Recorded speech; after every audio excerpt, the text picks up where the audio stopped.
అద్దంకిలో YCP అభ్యర్థి పానెం హనుమిరెడ్డి ప్రచారంలో దూకుడు పెంచారు.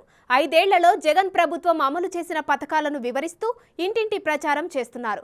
మరోసారి అవకాశం ఇస్తే పేదల పరిస్థితి మరింత మెరుగవుతుందని వివరించారు. రానున్న ఎన్నికల్లో తనను గెలిపిస్తే అద్దంకి ప్రజల హృదయాల్లో నిలిచిపోయేలా పాలన అందిస్తానని హామీ ఇచ్చారు. అద్దంకిలో వైసీపీ గెలిపించి సీఎం జగన్ కు గిఫ్ట్ గా ఇద్దామని ప్రజలకు చెబుతున్నారు.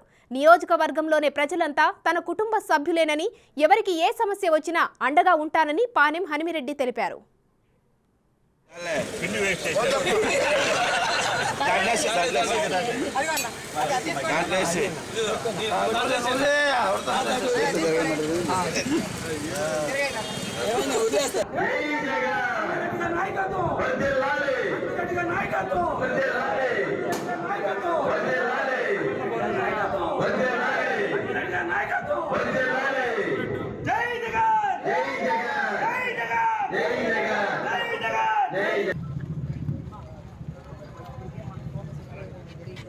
ఎక్కడ